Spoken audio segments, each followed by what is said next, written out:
Hello, hello, hello. Happy Friday and welcome to another episode of Electricpreneur Secrets, the Electricians podcast, where, of course, you guessed it, or maybe you keep showing up with us 5 days a week as we're here to help you master your sales, simplify your pricing, and deliver premium level electrical service. Who better to do that than a couple of master electricians with business addictions? Yes, you heard that right. For electricians, by electricians. Been there, done that, got the t-shirt, guys. We did step out to help you out. And who better to help me than Joe Lucani here, the sales bot himself.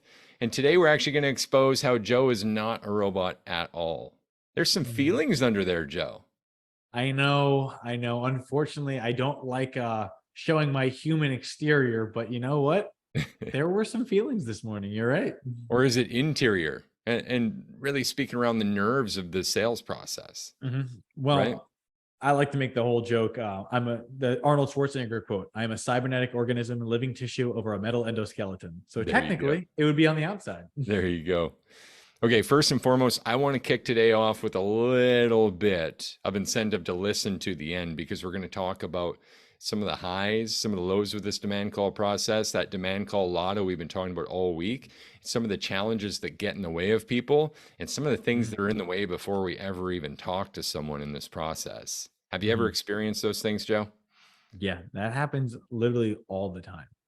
Being in a situation where before you even show up, you're already having the nerves. Like, I'm pretty sure I'm not the only one that experiences that. I mean, when you ran calls, do you carry that nerve too? 100%. Even to this day, if I have to make a call, sometimes make a message to someone I feel like they don't respect me or my value, it can be really difficult. You get the shakes even, right? This happens, guys. It's totally human. It's not like emasculating. It's not demeaning to you. It's an uncomfortable position that we have nerves around. That's all.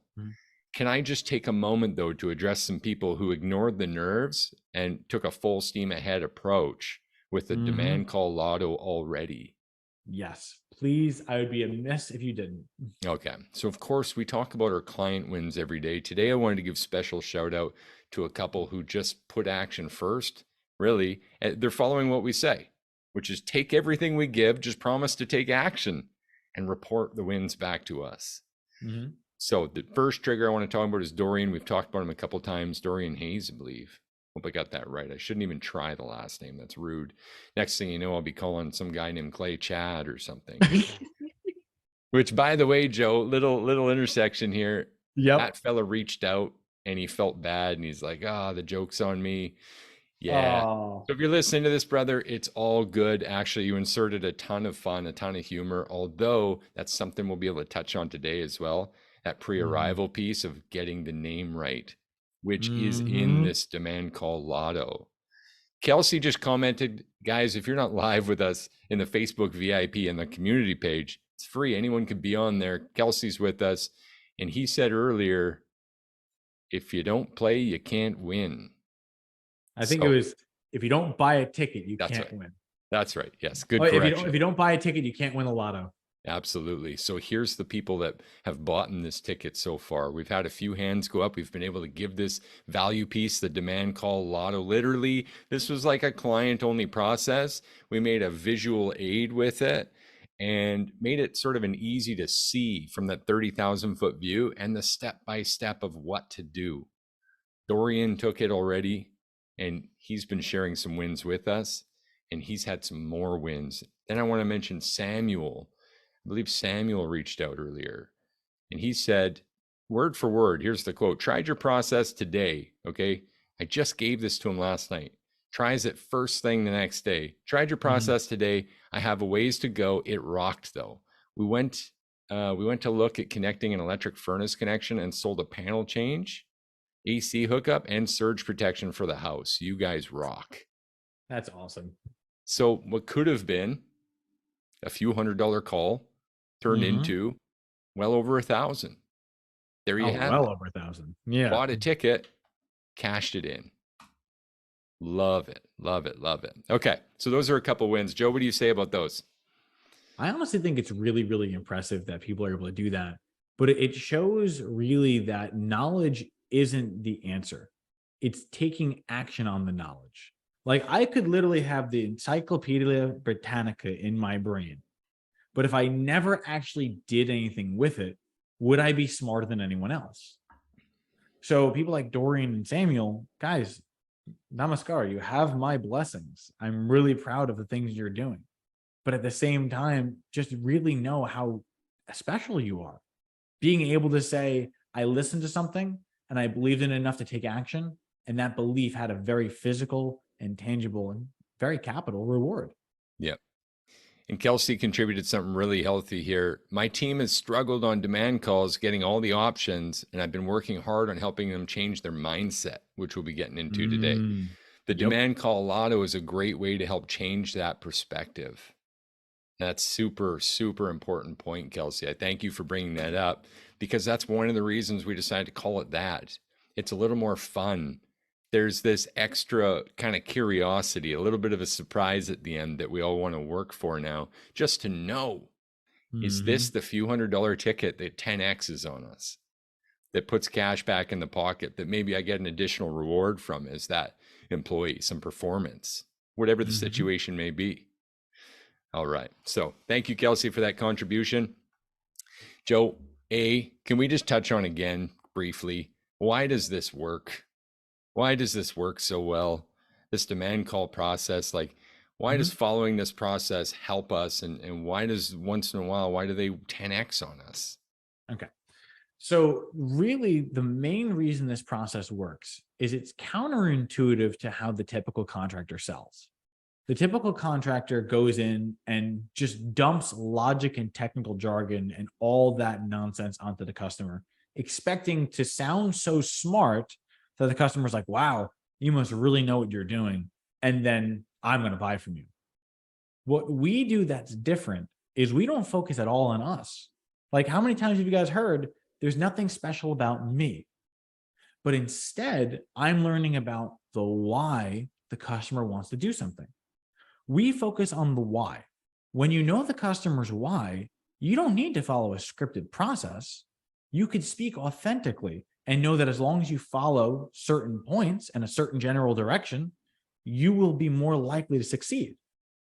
Now, where the Lotto works is, do you golf at all, Clay? Yeah. Okay. So you know how occasionally when you were first going to the driving range, it would just be a slice and you couldn't figure out how the technique worked and why? Yeah, when I was first going. Okay. And then, well, I'm a terrible golfer. Yeah. I'm really good at the driving range, but the thing that I'm trying to communicate is this. Sometimes the most subtle shift, the slightest shift of what you do could now make this the difference between I'm having a 100-yard slice and a 300-yard power drive. So why I'm saying and bringing this up is you could go to a call where the customer says, hey, I need to just take a look at my downstairs. One of the switches is on and I have to go to the top of the stairs to control it on and off. The bottom switch doesn't work. You could go there thinking it's a simple call, reverse travelers. But by following the process, going to the panel, asking the whys, walking through the house, doing the process, you'll find, wait, the customer has a fuse panel controlling their furnace. Wait, the customer has aluminum wiring. Wait, they have no smoke detectors. And now you're in a situation where being someone they like, trust, and respect, they have every reason to want to work with you. And they'll thank you for speaking authentically and helping them. I love that. I love that. I know there's people out there that are just skeptics. Like, what the fuck are we doing here? Why do we give so much away? Like, this can't be real. These guys are trying to lead me astray, right? Are they showing me where to drive into the ditch? Is that what this is? This is a ditch effort so they can take over their franchise?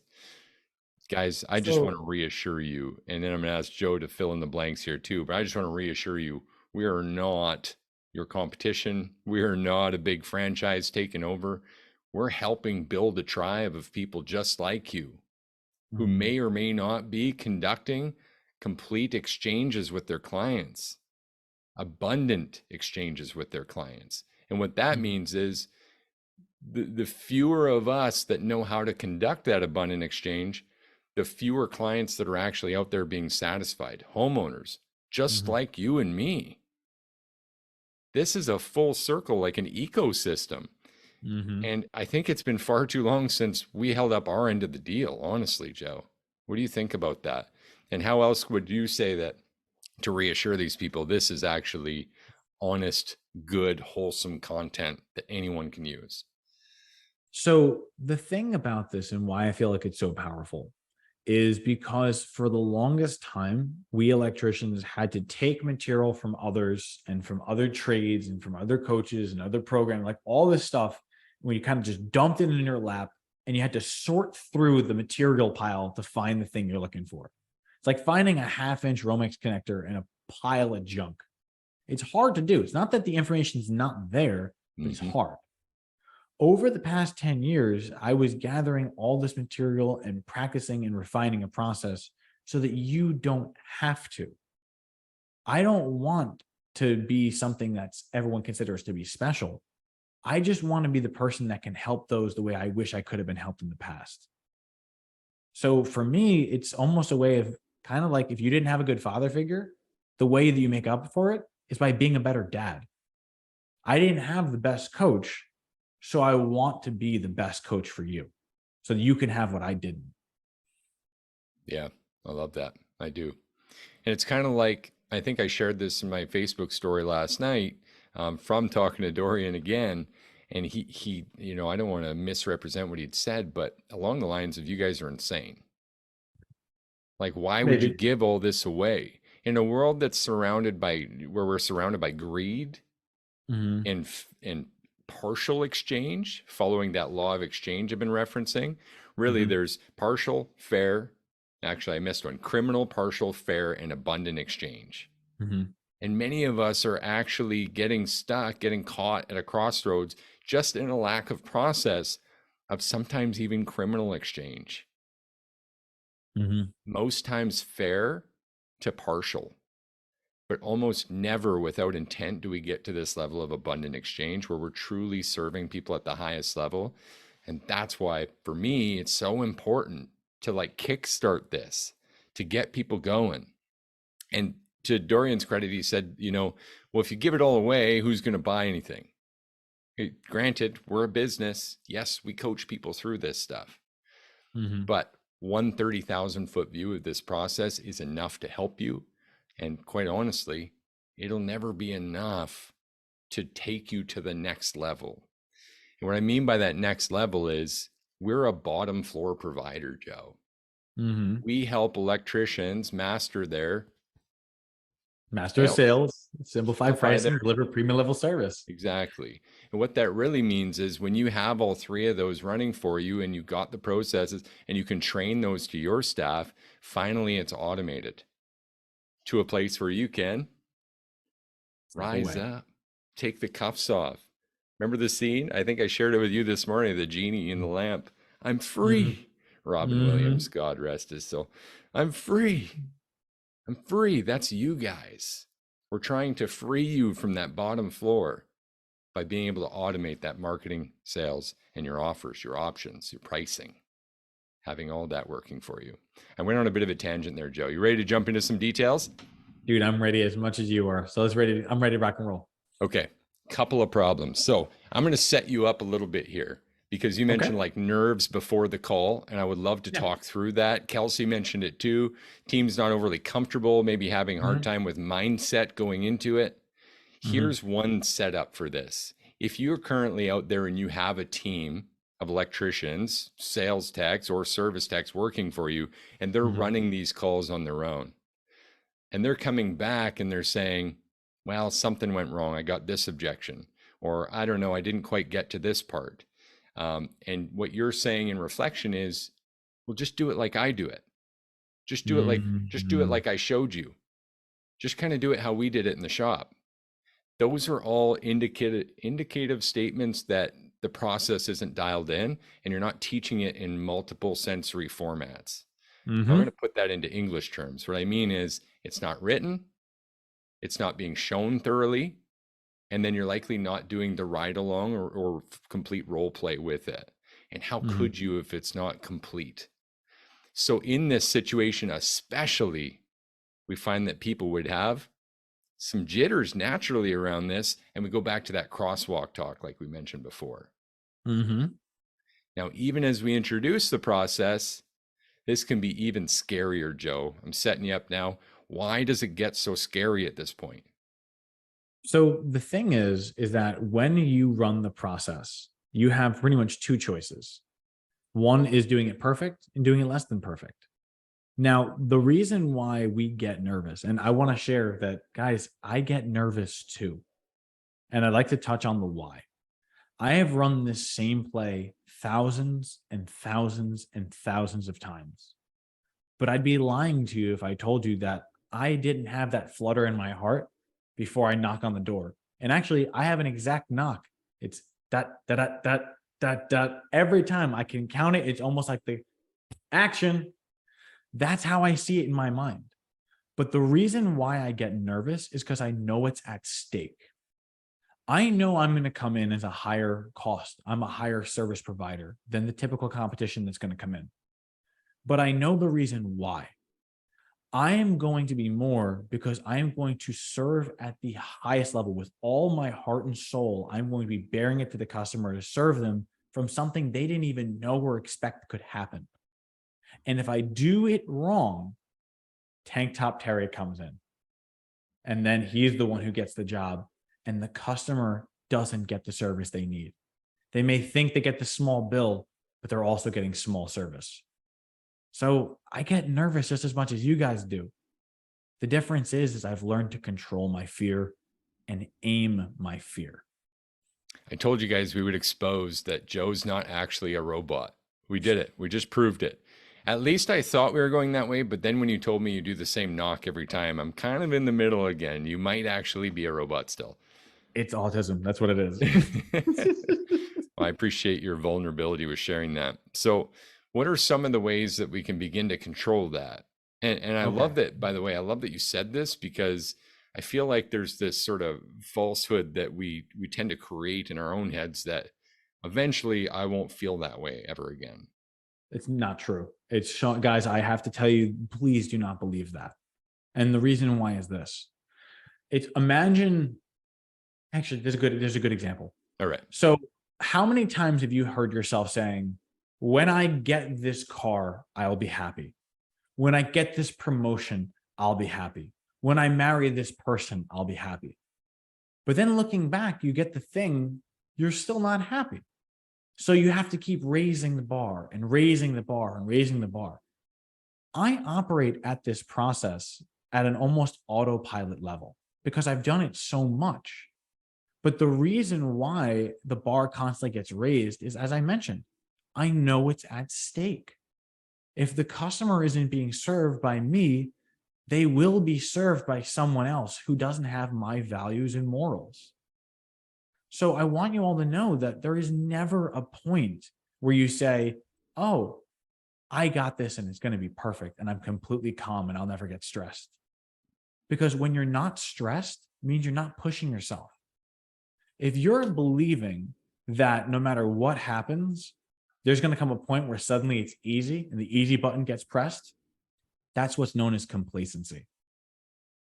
Now, I'm going to say one last thing before I pass the ball.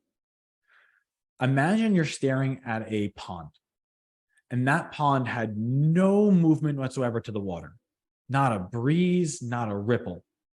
Would that water be safe to drink? Yeah. Of course, it's stagnant. Mosquitoes are going, there's larvae in there, there's all tadpoles across. That is what life is like without passion. That's life without fluctuation, without change, without challenge.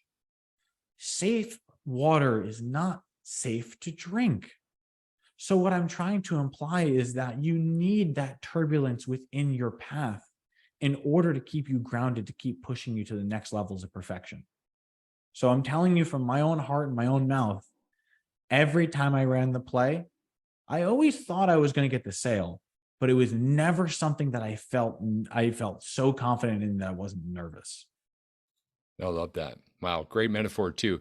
Joe, this is one of the times I wish we had a little soundboard because I feel like there's a therapy moment coming if you're okay with that. Are you okay with us going a bit deeper? Sure. And right now I feel like I'd be playing some sort of therapist music. What kind of music would be Yeah, it's usually pretty quiet. Anyway, I don't Honestly, know. that shows you haven't done a ton of therapy if you're wondering Yeah. what's going on in the Yeah. background. I mean, But I hear Pokemon all the time from my youth, so red it's or a blue? problem. Hold on, Yeah. red So or when I do blue? therapy, I'm hearing Pokemon still. That's maybe the most embarrassing thing I've said on this podcast, but No I such thing. played a lot of No such thing. Pokemon when I was like 12. It was insane. Okay. Here's the thing. You mentioned some of the early angst around the process, and the why tended to be like, if not me, then who? Mm-hmm. If they don't something here, if I don't something here, what's Mm-hmm. the real challenge there for us? I was going to say for you, but like this is shared amongst many people. So this doesn't need to Yeah. be a full on you therapy session, but there's a fear there. What would Mm-hmm. you say that's based in? So a lot of us grew up without a lot of money, right? Like if you grew up in a situation like I grew up in a decent situation, but not that we had a ton. There was nothing special. I mean, still there were things that didn't work in my house.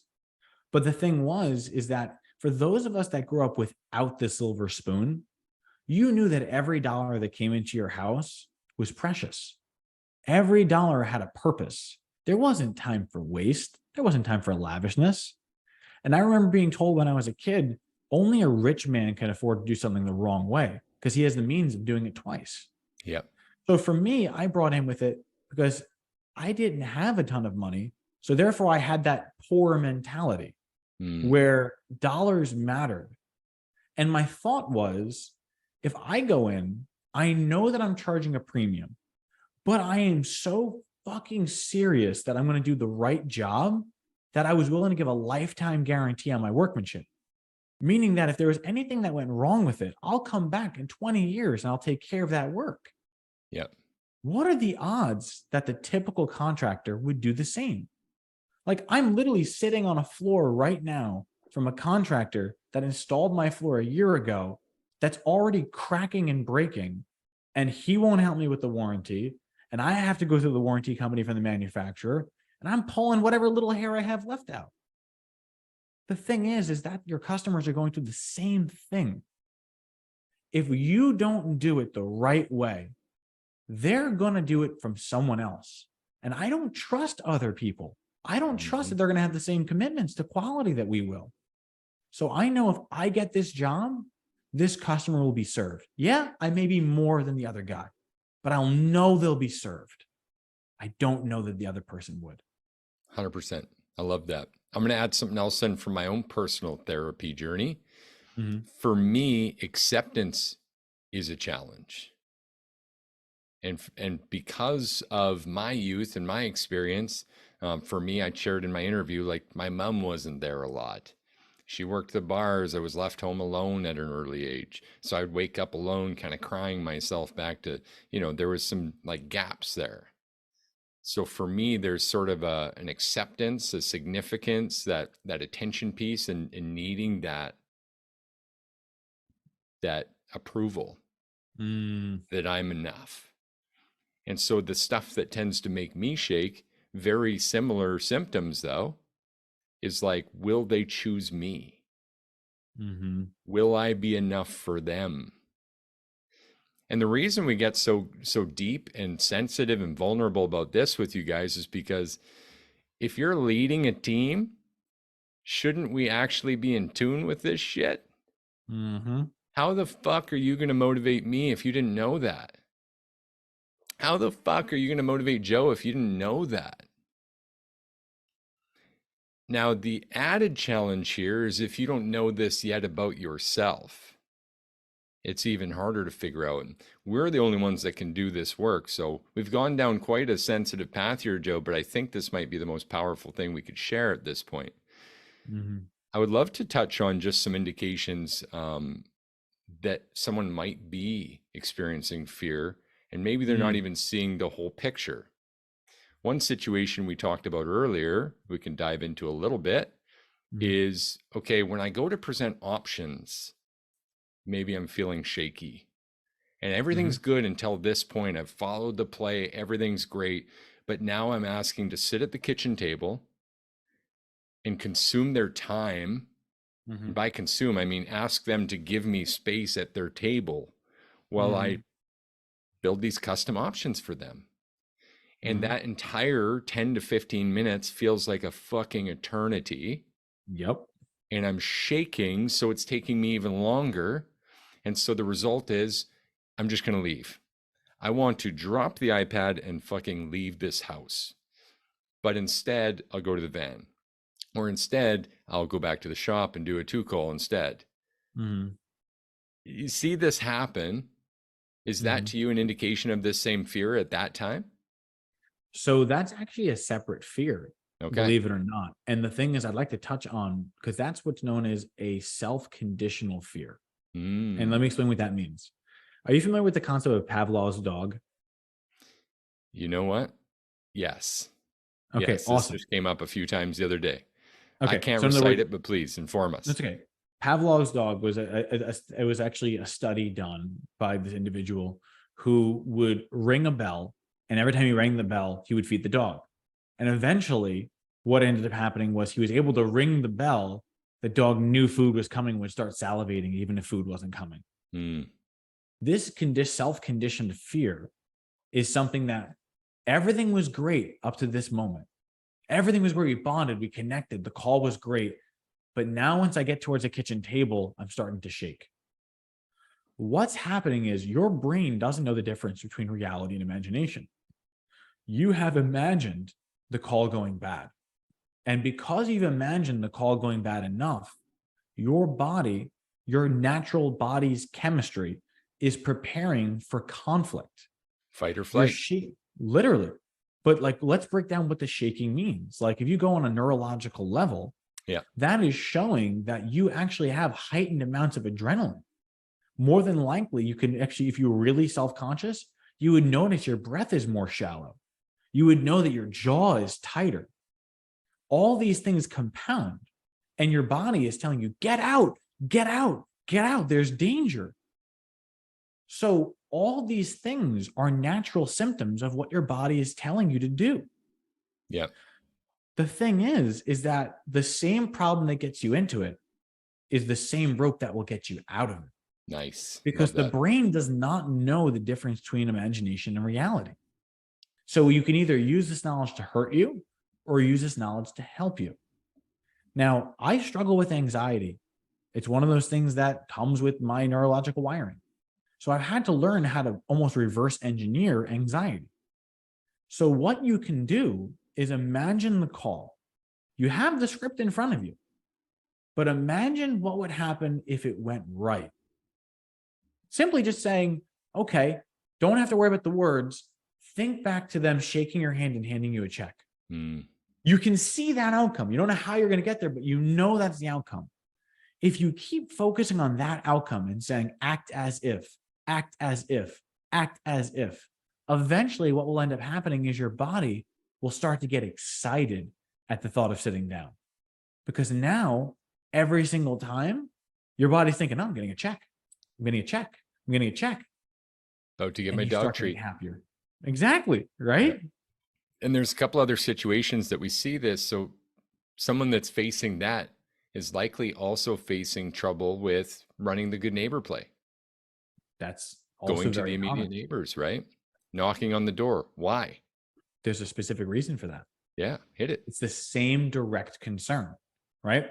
So remember how earlier you had this fear of approval, Yep. right? So imagine you're a person who wants approval or feels a need for validation from others, right? Yes. That's the better I term need I to was be looking for. validated through others, because if I'm not, I won't have the esteem myself because I can't self-generate it. Yep. Why would you ever risk going to someone's door to have them tell you no to their face? Yep. It almost seems self-defeating in a way, right? But once again, acting as if the same rope that got you down is the same rope that'll get you back up. You've been to my house. How do I treat door-to-door salespeople? Awesome. The best I've ever seen. Legit. There's a reason for that. It's my karma. If I treat them with the respect that I would want to be treated with, I have now set the standard of how I expect to be treated. Yep. So now I'm going as if, assuming that the person on the other end is actually a sales professional who wants nothing more than to see my pitch improve. And even if they don't buy, I'm going to get some constructive feedback from it. You keep that mentality and you'll stop being afraid of knocking on doors. Because when you hear tat, tat, tat, tat, tat, tat, you step back with your hands across and a big smile, you know you're getting a lesson. Yeah. So the same fears you can unlock because you're the only one who holds the key. And it happens with follow-up calls as well. There Same it thing is. with hair. The phone becomes the heaviest thing on the planet. The phone's like the easiest place to taste bittersweet rejection. The bitterest rejection, actually. There's no sweetness to it. I'm not sure why I use that full term, but the bitter rejection happens on the phone all the time, right? Either no answer, I don't have time for this, click, et cetera, et cetera. Yeah, chime in. I never want to break your flow, dude. No, go ahead. But the thing about the phone is an entirely separate category. And there's a reason for it. There's a little depth to it. Okay. You want to call. So there's a hierarchy of contact, right? Face to face is first, obviously. Then the next would be a phone interaction. Then would be a written interaction. Right.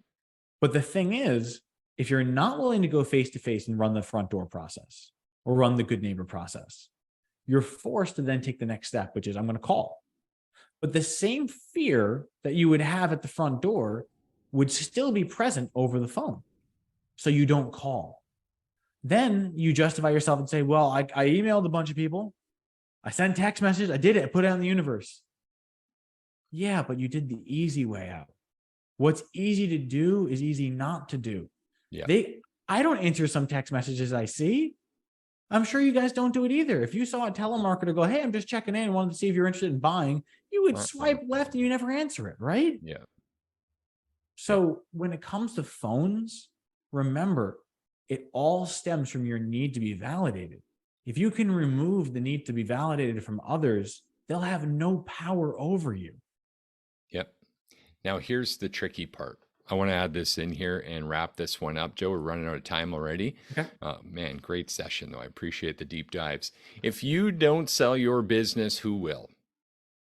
As we said, we're on the bottom floor, guys. We help you to inspire confidence, to give you influence, to give you the tools you need to have everything in place so that you can confidently shout from the top of a mountain, I am the fucking best. I am worth every penny. I am worth all of this. I am worth your time. You should listen to what I have to say because I'm very good at listening to you, because I want to help you and I'll take you and serve you at the highest level. And if you're all of those things, then why truly would you not tell some people? Why truly would you not engage with some? Why truly would you not be the person to be the brand ambassador that you need, because no one else is going to do this for you? There's no helping it. 80% fail that are at this bottom floor. 80% don't make it to the next floor. And half of them say there was no market. Now I challenge you with this query. How many of those truly did not ever put themselves out there? Truly were stuck in the shadow of these fears that we talked about today and shook. And they shook so bad, they never went back. They told people they did. They told themselves that they tried their best, but they never fucking went back, Joe. That's the query of the day. So, excuse my little passion there. I've been down that road. I know what that feels like. And so it gets me a little fired up when we get to that point. Action items for today. How do we stop these shakes? Short and sweet, of course. We don't have a whole another episode, but all right. I got the answer. Okay. So it's a small exercise that I found was very, very helpful. And that is, I want you to take your top 5 fears. Just get a blank piece of paper. Top 5 fears, from my biggest fear to my least fear, of those 5. Then I want you to take 2 lines and branch off of each one of them. And I want you to assume why. Why am I afraid of this? Really try to be honest with yourself. The reason why there's 2 lines is the first one is your knee-jerk reaction response. Okay. You're going to go to each one. You're going to say, why am I afraid of this? I'm afraid of this. The first innate answer. Then what I want you to do after you finish those is turn it over. And I want you to come back to it tomorrow. And I want you to look at it and see if you had a little more thought on why you're really afraid of these things. Because with time and reflection, the answers often come through. A pond that has many ripples in it cannot be seen to the bottom. But the moment it starts to be calm and there's been space that's added to it, you can see all the way down. Same as with us. When you are without conflict interior or internally, you can see within yourself. All I ask is I implore you to take that time to be still so that you can see what's going wrong on the inside. So get clear on what's really down there, what's really stopping you from this. I like that. So let me throw an all-star together. I'm going to ask you to go now and see the difference, because we've all also got this other time. If any of you out there have ever challenged yourself, shakes or not, and rose to the occasion and had a great outcome, then that might be still what you're chasing to this day. And you might have no idea when that next one's going to come. So I'm going to actually ask you to do one better. I'm going to ask you to grab a piece of paper or the same one and actually put yourself back in that memory. Really explore this. And I want you to pay attention to all 5 senses around this. So at that time of feeling so good, of feeling invincible, the biggest sale I ever made, or that time I won demand call Lotto, or that time it could be meeting your wife or playing with your kids, or whatever that high, intense, positive emotion was, we're going to record the senses around that. Preferably a sale, since we're on the sales track here. What was I seeing that day? What stands out in my memories visually? What was in front of me that I could see? What could I feel? What touch? What was different? What feelings did I have inside? How did I feel about this win or this day? Right? Was it the sea could even include the weather, the sun. Now, what about the sound? What did I hear? Did I listen to a podcast? Maybe it was that time Clay went on a fucking rant about the 50% having no market in the first place and blah, blah, blah. I was inspired. Maybe that day's today. Maybe it's Waste No Day, our friends over there, Brian Byrne and Nate. Maybe you listened to them and got pumped up. Maybe you listened to your favorite song or opera. I don't know what that sound is. Maybe it's silence and birds. For me, I go outside and just listen to the bird sanctuary I got going out back. Right? But then what do you taste? What do you smell? Put all 5 of those senses from that performance piece, that time where you were so high, down on a piece of paper, because guess what? You can use that and go back there again. That's a more advanced lesson, but just by identifying those things, guys, you're going to be a lot better off. We went extra time today, Joe, for these guys.